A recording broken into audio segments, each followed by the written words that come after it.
పశ్చిమాసియాలో కొనసాగుతున్న సంఘర్షణ హార్మూజ్ జలసంధిని తీవ్ర ఒత్తిడిలోకి నెట్టింది.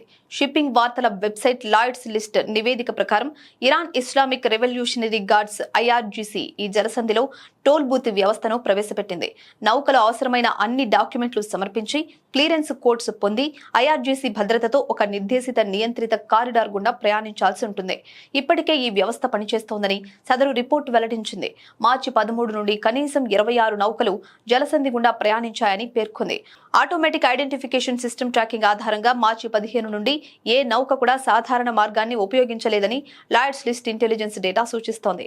అయితే ఈ వాదనలు నిరాధారమైనవి అంటూ భారత్ కొట్టిపారేసింది. హర్మూజ్ జలసంధి నౌకాయాన స్వేచ్ఛకు హామీ ఇచ్చే ప్రపంచ ఒప్పందాలచే పాలించబడే అంతర్జాతీయ జలమార్గమని, అందువల్ల దాని గుండా వెళ్లే నౌకలపై చట్టబద్ధంగా ఎలాంటి రుసుములు విధించలేరు అనేది భారత్ వాదన.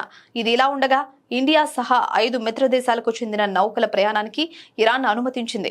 China, Russia, India, Iran, Pakistan ఈ జలసంధి గుండా ప్రయాణించడానికి అనుమతించినట్లు ముంబైలోని ఇరాన్ కాన్సులేట్ జనరల్ కూడా ధృవీకరించింది.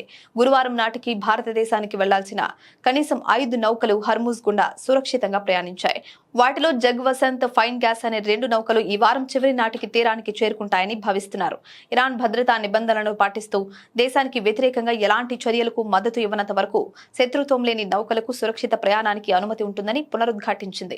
ఈ జలసంధి గుండా రవాణా ఇప్పుడు ఇరాన్ అధికారులతో ముందస్తు సమన్వయంపై ఆధారపడి ఉంటుందని ఇరాన్ రక్షణ మండలి కూడా పేర్కొంది.